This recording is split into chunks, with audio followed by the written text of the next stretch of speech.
ताबिरिबा अमदि मितेंग ताबिरिबसिंगबो अहानबमक्तदा इकाई खुमनजरी ngasisu amok pumnamakidamak pujarikliba film asigi maming Looks That Kill hariba film asi 2020 gi June 19 da release tawkiba romance amasung comedy da base tawba film amani film asi horakpada nupa macha ama ulai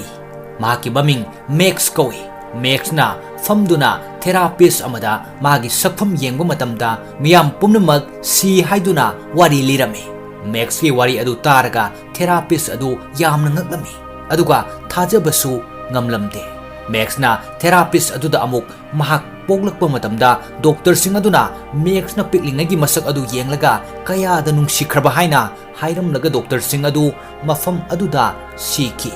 Max ki mamana mi yamna tadaba mafam amada Max bu puduna laki mafam aduda piklingaidagi hauna mamana Max ki mamaida bandage yesinduna matam pumnamakta thamlaga leirakhibani asumna wari asilibada therapist aduna thajadaduna wakal nungaitabagi oiramgani haina hairakpada Max na mamaidagi lamba bandage adu lokthoknami Max na bandage adu lokthokpaga therapist adu khudakta siki namit asigi numidangi chak charingaida Max ki mapa amasung mamana Max ki mamanaba denda Max ka yungi mapanda thoktuna atopa mamanaba kayaga punnanaba haiduna hairami Max pakhang macha phagalakle adubo yum adudagi thoktana lerami maramdi Max na khali madudi mahakna yumdagi thoklabadi miyamna mabu uraga mamaida bandage yesiliba adu uraga mina lana khankhigani haina maramasina Max masagi punsi adugidamakta yamna wajarami mathangni senda Max na magi mamanaba aduda wari amalirami maduda mamanaba aduna phone namduna Max ki wari adu thoksaramde maramasидagi Max na mamanabagi phone adu khathabada makhada taki maduda mamanaba aduna sauraduna Max da furami mathangi sinda hospital da Max amasung Max ki mama ulai hospital aduda leiriba mi singna Max uraga yamna ngakna yengnarami madu uraga Max ki mamana Max da magazine loruna bahaiduna mafam adudagi chalhanki Max na magazine lofam aduda yengbada magazine amata leiramde manakta nupi amana magazine ama paiduna leirami nupi adugi maming Alex kawi nupi aduna Max ta hairai nangi problem adu magazine asina solve tawba ngamloi asumna hairaba matungda wakal ngaihak khalaga magazine adu Max ta pirai masigi matungda hospital aduda Max layengduna mayumda amuk halaklami Max ki mayumda mamanaba den adu laklaga Max ta lankhre haina haijarami mathangi sinda Valentine's numitta Max na magi girlfriend ga unaduna wari sanarami makoi anina wari sanaduna leiringaida nupi adugi mamanaba nupa ama laktuna Max ta wahi kaya haiduna noknarami aduga amuk bandage adu lokthokna bhairei nupa aduna Max ki maramda khangi madudi Max ki masak adu ubada pumnamak si haiba maramasina Max ta magi masak adu yengi haibada Max na yaramde maramasидagi nupa aduna Max po furami thawdokasidagi nupa adu restaurant gi misina mafam adudagi tanthoki Max ki girlfriend aduna Max ki matawadu uraga Max po thadoktuna chatki thawdokasidagi Max ki thamoi kairami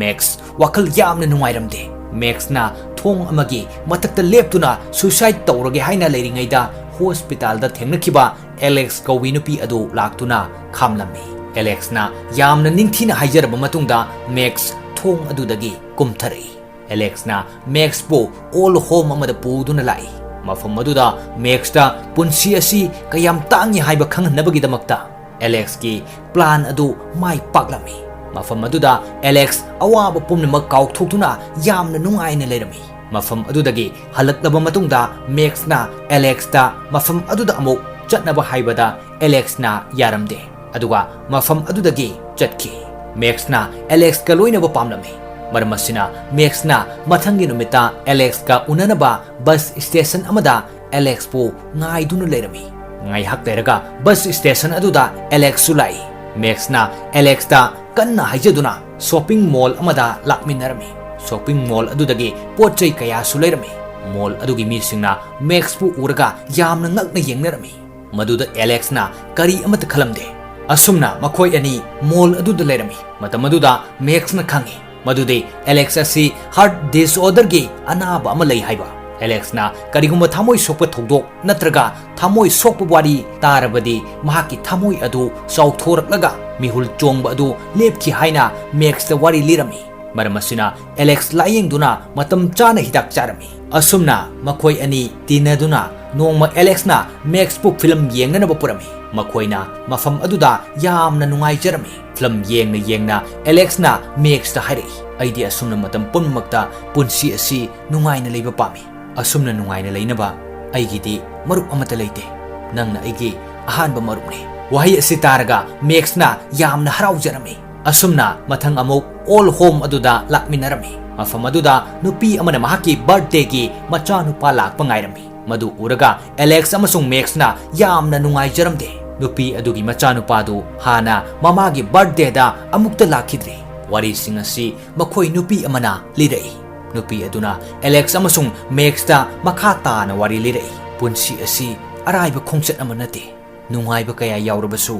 ꯑꯋꯥꯕ ꯋꯥꯔꯤ ꯑꯃꯅ ꯇꯨꯡꯗ ꯂꯦꯞꯇꯅ ꯏꯅꯔꯤꯕꯅꯤ꯫ ꯅꯨꯄꯤ ꯑꯁꯤꯒꯤ ꯋꯥꯔꯤ ꯑꯁꯤ ꯇꯥꯔꯒ ꯑꯦꯂꯦꯛꯁ ꯋꯥꯈꯜ ꯅꯨꯡꯉꯥꯏꯔꯝꯗꯦ꯫ ꯃꯊꯪꯒꯤ ꯁꯤꯟꯗ ꯑꯦꯂꯦꯛꯁ ꯑꯃꯁꯨꯡ ꯃꯦꯛꯁ ꯄꯨꯟꯅ ꯂꯩꯃꯤꯟꯅꯔꯝꯃꯤ꯫ ꯑꯦꯂꯦꯛꯁꯅ ꯃꯦꯛꯁꯇ ꯃꯍꯥꯛꯀꯤ ꯃꯃꯥꯏ ꯑꯗꯨ ꯌꯦꯡꯕ ꯄꯥꯝꯃꯤ ꯍꯥꯏꯕꯗꯒꯤ ꯃꯈꯣꯏ ꯑꯅꯤꯃꯛ ꯕ꯭ꯂꯥꯡꯀꯦꯠ ꯃꯅꯨꯡꯗ ꯆꯪꯁꯤꯜꯂꯝꯃꯤ꯫ ꯑꯗꯨꯒ ꯃꯦꯛꯁꯅ ꯑꯦꯂꯦꯛꯁꯇ ꯃꯃꯤꯠ ꯎꯏꯁꯤꯟꯅꯕ ꯍꯥꯏꯔꯗꯨꯅ ꯃꯃꯤꯠ ꯎꯏꯁꯤꯜꯍꯜꯂꯝꯃꯤ꯫ ꯑꯗꯨꯒ ꯃꯥꯒꯤ ꯃꯃꯥꯏꯗ ꯌꯦꯠꯂꯤꯕ ꯕꯦꯟꯗꯦꯖ ꯑꯗꯨ ꯂꯧꯊꯣꯛꯇꯨꯅ ꯑꯦꯂꯦꯛꯁꯀꯤ ꯃꯃꯤꯠꯇ ꯄꯨꯟꯁꯤꯟꯗꯨꯅ ꯃꯃꯥꯏ ꯑꯗꯨ ꯑꯦꯂꯦꯛꯁꯀꯤ ꯃꯈꯨꯠ ꯑꯗꯨꯅ ꯅꯥꯜꯍꯟꯗꯨꯅ ꯌꯦꯡꯍꯜꯂꯝꯃꯤ꯫ ꯃꯊꯪꯒꯤ ꯁꯤꯟꯗ ꯃꯦꯛꯁꯅ ꯃꯌꯨꯝꯗ ꯃꯃꯥꯟꯅꯕ ꯑꯗꯨꯒ ꯚꯤꯗꯤꯑꯣ ꯒꯦꯝ ꯁꯥꯟꯅꯗꯨꯅ ꯂꯩꯔꯝꯃꯤ꯫ ꯇꯥꯟꯖꯥ ꯑꯗꯨꯗ ꯑꯦꯂꯦꯛꯁꯀꯤ ꯐꯣꯟ ꯂꯥꯛꯏ꯫ ꯑꯦꯂꯦꯛꯁꯀꯤ ꯀꯟꯗꯤꯁꯟ ꯌꯥꯝꯅ ꯐꯠꯂꯝꯗꯦ꯫ ꯑꯗꯨꯕꯨ ꯑꯦꯂꯦꯛꯁꯅ ꯃꯦꯛꯁꯇ ꯃꯍꯥꯛꯀꯤ ꯀꯟꯗꯤꯁꯟ ꯑꯗꯨꯒꯤ ꯃꯇꯥꯡꯗꯗꯤ ꯀꯔꯤ ꯑꯃꯠꯇ ꯍꯥꯏꯔꯝꯗꯦ꯫ ꯃꯦꯛꯁꯀꯤ ꯃꯃꯥꯟꯅꯕ ꯑꯗꯨꯒꯤ ꯃꯈꯨꯠ ꯃꯩꯅ ꯄꯣꯛꯄꯗꯒꯤ ꯃꯦꯛꯁꯅ ꯃꯃꯥꯟꯅꯕ ꯑꯗꯨ ꯍꯣꯁꯄꯤꯇꯥꯜꯗ ꯄꯨꯗꯨꯅ ꯂꯥꯛꯏ꯫ ꯍꯣꯁꯄꯤꯇꯥꯜ ꯑꯗꯨꯗ ꯑꯦꯂꯦꯛꯁꯁꯨ ꯊꯦꯡꯅꯔꯝꯃꯤ꯫ ꯃꯗꯨ ꯎꯔꯒ ꯃꯦꯛꯁ ꯌꯥꯝꯅ ꯉꯛꯂꯝꯃꯤ꯫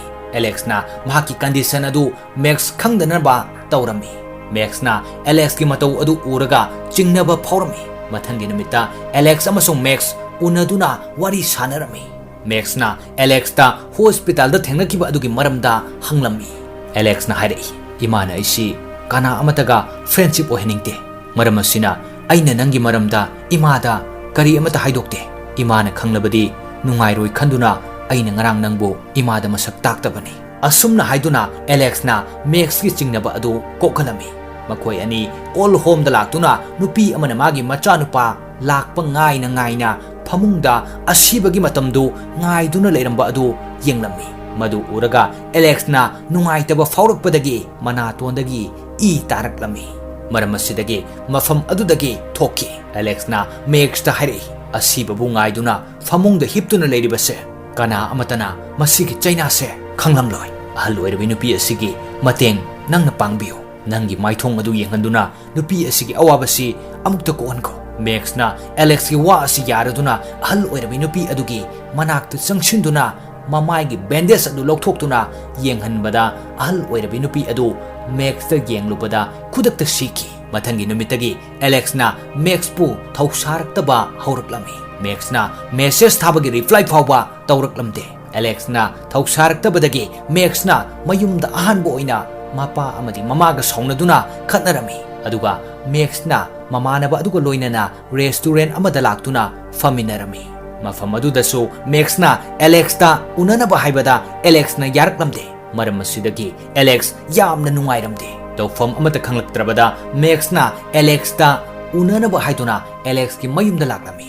ꯃꯦꯛꯁꯅ ꯑꯦꯂꯦꯛꯁꯄꯨ ꯎꯔꯒ ꯈꯪꯉꯤ ꯃꯗꯨꯗꯤ ꯑꯦꯂꯦꯛꯁꯀꯤ ꯀꯟꯗꯤꯁꯟ ꯑꯗꯨ ꯍꯥꯟꯅꯗꯒꯤ ꯌꯥꯝꯅ ꯍꯦꯟꯅ ꯁꯣꯛꯆꯤꯜꯂꯝꯃꯤ꯫ ꯃꯔꯝ ꯑꯁꯤꯅ ꯑꯦꯂꯦꯛꯁꯅ ꯃꯦꯛꯁꯇꯒꯤ ꯂꯥꯞꯊꯣꯛꯄ ꯄꯥꯝꯂꯗꯨꯅ ꯃꯦꯛꯁꯀ ꯎꯅꯗꯕꯅꯤ꯫ ꯃꯈꯣꯏ ꯑꯅꯤ ꯐꯝꯃꯤꯟꯅꯗꯨꯅ ꯋꯥꯔꯤ ꯁꯥꯟꯅꯔꯝꯃꯤ꯫ ꯃꯦꯛꯁꯅ ꯑꯦꯂꯦꯛꯁꯄꯨ ꯍꯥꯟꯅꯗꯒꯤ ꯌꯥꯝꯅ ꯍꯦꯟꯅ ꯀꯤꯌꯥꯔ ꯂꯧꯕꯤꯔꯝꯃꯤ ꯑꯃꯁꯨꯡ ꯅꯨꯡꯁꯤꯖꯔꯝꯃꯤ꯫ ꯑꯗꯨꯕꯨ ꯃꯆꯤꯜꯅ ꯐꯣꯡꯅ ꯅꯨꯡꯁꯤ ꯍꯥꯏꯕꯗꯤ ꯉꯝꯖꯔꯝꯗꯦ꯫ ꯑꯦꯂꯦꯛꯁꯅꯁꯨ ꯃꯦꯛꯁꯄꯨ ꯀꯥꯏꯅꯕ ꯄꯥꯝꯂꯝꯗꯦ꯫ ꯃꯦꯛꯁꯀ ꯄꯨꯟꯅ ꯂꯩꯃꯤꯟꯅꯕꯗ ꯑꯦꯂꯦꯛꯁꯇ ꯑꯋꯥꯕ ꯋꯥꯈꯜ ꯑꯃꯠꯇꯁꯨ ꯐꯥꯎꯔꯝꯗꯦ꯫ ꯑꯦꯂꯦꯛꯁꯀꯤꯗꯤ ꯃꯦꯛꯁ ꯅꯠꯇꯅ ꯑꯇꯣꯞꯄ ꯃꯃꯥꯟꯅꯕꯁꯨ ꯂꯩꯖꯔꯝꯗꯦ꯫ ꯑꯦꯂꯦꯛꯁꯅ ꯃꯦꯛꯁꯇ ꯍꯪꯂꯛꯏ, ꯅꯍꯥꯛ ꯑꯩꯒꯤꯗꯃꯛꯇ ꯀꯔꯤ ꯇꯧꯕ ꯉꯝꯒꯅꯤ? ꯃꯦꯛꯁꯅ ꯈꯨꯝꯃꯤ, ꯑꯩ ꯅꯪꯒꯤꯗꯃꯛꯇ ꯑꯩꯒꯤ ꯊꯃꯣꯏ ꯑꯁꯦ ꯅꯪꯉꯣꯟꯗ ꯄꯤꯊꯣꯛꯄ ꯉꯝꯒꯅꯤ꯫ ꯑꯗꯨꯒ ꯅꯪꯕꯨ ꯑꯩꯒꯤ ꯌꯨꯝꯗ ꯄꯨꯗꯨꯅ ꯆꯠꯄꯁꯨ ꯉꯝꯒꯅꯤ꯫ वही असी तारगा एलेक्सना मैक्स का लोइनना मैक्स की मयुमदा लाक्लमी मैक्स की मपा ममा अनीना मैक्स की हराउजब मतौ अदु उरगा पेंजरमी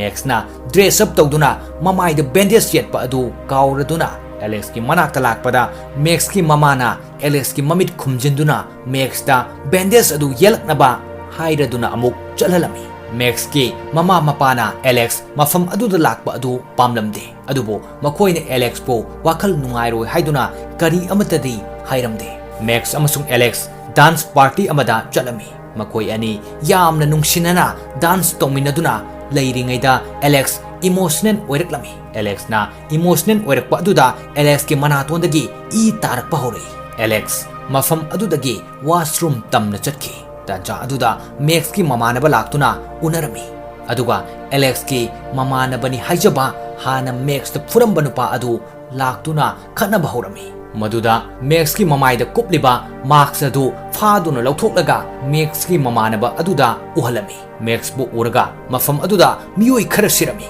मफम अदुदा पुलिस लाक्तुना मैक्स बु फारमी पुलिसना मैक्स बु फादुना पुथोरकपदा मैक्सना एलेक्स बु उरमी एलेक्स की कंडीशन यामना हेंजिलक्तुना एम्बुलेंस द पूनब तौरमी मैक्सना पुलिस स्टेशन दगी थोगलकलगा एलेक्स की मनाक्ता लाक्लमी मैक्सना एलेक्स का उनबदा खंगलमी मदुदे एलेक्सना मागी अनाबगी हिदाक चारी हाइना हाना हाइखिबा अदु अरानबनी हाइबा एलेक्सना चही 13 सुबदा डॉक्टरना एलेक्स असी हिंबगी chance 16% खक्तमक ngaire haina hairakrabani wari asi Alexna khangna siba ngaiduna lerapani adubo Max ka thengnarakpadagi nungaiba punsi amada lakibani Alexna wari pumnamak asi liraba matungda Max da magi maithong adu amukta yengjage haibada Max na yaramde amasung sauduna mafam adudagi mayumda halaklami aduga masa mathanta sauningduna mamaida chek amana thajillami Max ki mama mapana Max po phajindun thami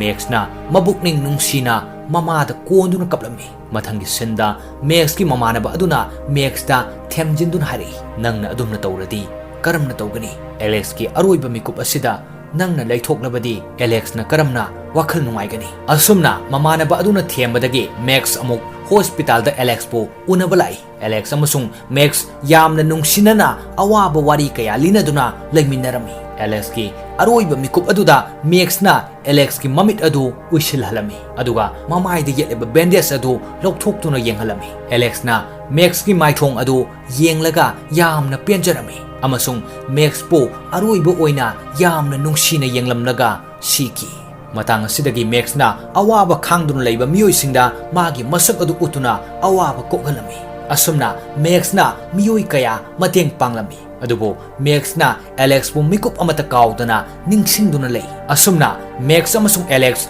yamna thamoi sokna kainaduna film asi emotional ending oiki film asidagi aikoina khangi madudi ayetpa amata yaudana thamoi sengna nungsinarabasu nungdamba mahakna tamlamdarbadi fanthung yauba ngamde haiba aduga amuksu thungnaba khaktana asengba nungsiba nate thungnadrabasu Max na Alex bu thamoida latuna thamki mathangi nungairaba film amada mayam punna amuk hanna thengnaminasi ngasigi oinadi pumnamakpu ikai khumnajaraga matang asida tension jari